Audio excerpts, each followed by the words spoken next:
दोस्तों, चिराग पासवान ने नीतीश कुमार को बड़ी पटखनी दे दी है। क्या लोगों को चिराग पासवान में बिहार का भविष्य दिखने लगा है?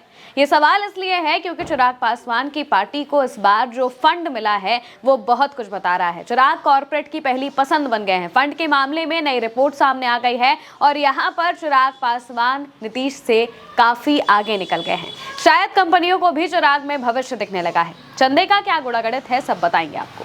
दोस्तों, राजनीतिक पार्टियां बिना फंड के नहीं चलती हैं और ये फंड उन्हें अलग अलग लोग, ज्यादातर कंपनियां या फिर बिजनेस देते हैं क्योंकि उन्हें उस पार्टी में फायदा दिखता है। ऐसे में बिहार में इस बार चुनावी साल था। यहाँ जिन दो पार्टियों को भरपूर पैसा मिला है वो जेडीयू और एलजेपी-आर है। इन्हें चंदे के रूप में खूब पैसा मिला। जेडीयू को जहां पिछले साल की तुलना में 932% ज्यादा चंदा मिला है, तो वहीं दूसरी तरफ चिराग पासवान की पार्टी को 9403% ज्यादा चंदा मिला है। जेडीयू को कुल 18 करोड़ 69 लाख रुपए, तो वहीं लोजपा रामविलास को 11 करोड़ 9 लाख रुपए मिले हैं। अब आप सोचेंगे कि फिर चिराग आगे कैसे हुए, बताते हैं। एलजेपी-आर से पहले हम जेडीयू की बात कर लेते हैं। जनता दल यूनाइटेड पर चुनावी साल में चंदे के रूप में पैसे की बारिश हुई। पार्टी को 18 करोड़ 69,76,000 रुपए का दान मिला। पार्टी को चंदा 25,000 रुपए से लेकर करोड़ रुपए तक दिया गया है। इस चंदे में सबसे बड़ा हिस्सा इलेक्टोरल ट्रस्ट का है। जेडीयू को सबसे ज्यादा चंदा इलेक्टोरल ट्रस्ट से हासिल हुआ। प्रोग्रेसिव इलेक्टोरल ट्रस्ट ने 10 करोड़, प्रूडेंट इलेक्टोरल ट्रस्ट ने 5 करोड़ और समाज इलेक्टोरल ट्रस्ट एसोसिएशन से 2 करोड़ रुपए दिए गए हैं। 2024-25 के चंदे के डिटेल्स के अनुसार पार्टी को इलेक्टोरल ट्रस्ट, कंपनियों और व्यक्तियों समेत कुल 66 संस्थाओं से 18 करोड़ 69 लाख रुपए मिले हैं। जेडीयू को बिहार में काम करने वाली कंपनियों ने दान दिए। बिहार सरकार को ह्यूमन रिसोर्स उपलब्ध कराने वाली कंपनी डोनेशन देने में सबसे ऊपर रही। Urmila international services private limited ने निजी संस्था के रूप में सबसे ज्यादा 10 लाख रुपए दिए हैं।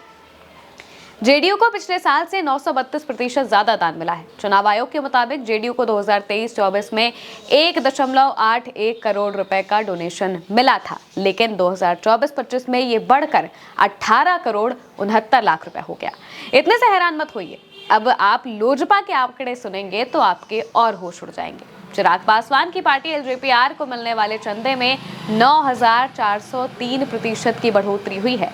इलेक्शन कमीशन की ओर से जारी कंट्रीब्यूशन रिपोर्ट के मुताबिक पार्टी को 2024-25 में 11 करोड़ 9 लाख रुपए का चंदा मिला है, लेकिन 2023-24 में लोजपा रामविलास को सिर्फ 11,67,000 रुपए चंदा मिला था।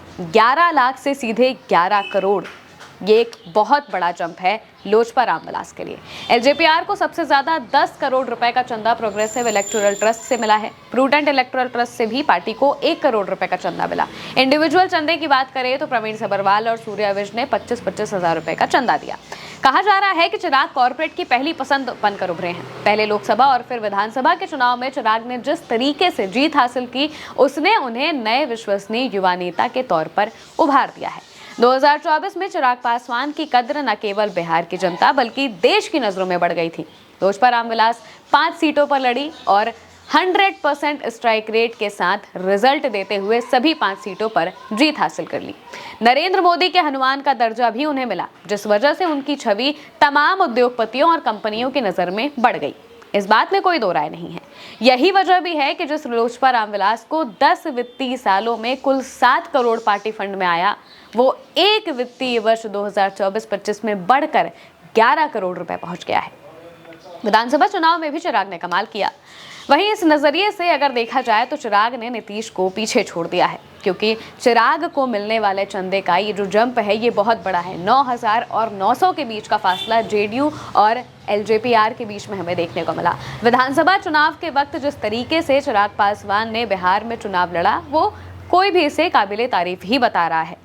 19 सीटें जीतना विधानसभा चुनाव में, जो कि इतना टेंस्ड चुनाव था, उसमें बहुत बड़ी बात होती है और चिराग पासवान ने वो चीज़ करके भी दिखाई। बार बार वो इस बात को कहते रहे कि हमारा 100% का स्ट्राइक रेट है और इसी वजह से बीजेपी ने चिराग पासवान को ज़्यादा सीटें भी दी, क्योंकि वो भी समझ रहे थे कि चिराग पासवान कम में मानने वालों में से नहीं है। उन्होंने उस तरीके की बार्गेनिंग भी की और जिस तरीके से पूरे कैंपेन के दौरान वो दिखाई दिए, उसने भी उनकी छवि को बहुत हद तक मजबूत कर दिया। और मौजूदा वक्त में भी अगर आप देखें तो चिराग पासवान हमेशा सुर्खियों में आ ही जाते हैं। और इस बीच ये खबर अब सामने आ रही है कि चिराग पासवान ने नीतीश कुमार को पीछे छोड़ दिया है फंड्स के मामले में। अब चिराग पासवान की बात इस वजह से भी होती है क्योंकि बिहार में युवा नेताओं की जब भी बात होती है तो उसमें तेजस्वी यादव और मौजूदा वक्त में चिराग पासवान के बारे में ही सोचा जाता है। नीतीश कुमार को लग रहा है कि अगली बार तक बहुत मुश्किल है कि नीतीश कुमार वापस से चुनाव लड़े, लेकिन चिराग पासवान तो लड़ेंगे। चिराग पासवान को लेकर उनकी पार्टी के लोग और उनके नेता तमाम लोग बार बार मुख्यमंत्री की दावेदारी भी करते रहे हैं और चिराग पासवान भी इस बात को समझते हैं कि उन्हें आगे चलकर बिहार के मुख्यमंत्री का दावा जरूर ठोकना है। और इसी वजह से जब वो मंच पर जाते हैं और नारे लगते हैं तो वो कभी इस चीज़ को रोकते नहीं हैं, क्योंकि उन्हें पता है कि उनके समर्थक क्या चाहते हैं और उन्हें भी क्या चाहिए। बिहार के लिए वो काम करना चाहते हैं और युवा नेता के तौर पर एक बड़े चेहरे के रूप में भी उभरते हुए दिखाई दिए हैं। और इस बीच चिराग पासवान का ये जो कदम है ये बहुत बड़ा माना जा रहा है कि चिराग पासवान ने 1 से 1.5 साल 2 साल के बीच में पार्टी को इतने अच्छे तरीके से सींच दिया है कि अब लोगों की नज़र उनकी पार्टी पर पड़ने लगी है और भरोसा भी जगने लगा है। और इसी वजह से कंपनियों ने चिराग पासवान की पार्टी में इतना हैवी इन्वेस्टमेंट भी किया है। फिलहाल के लिए मेरे साथ इस खबर में इतना ही। आप देखते रहिए उल्टा चश्मा यूसी।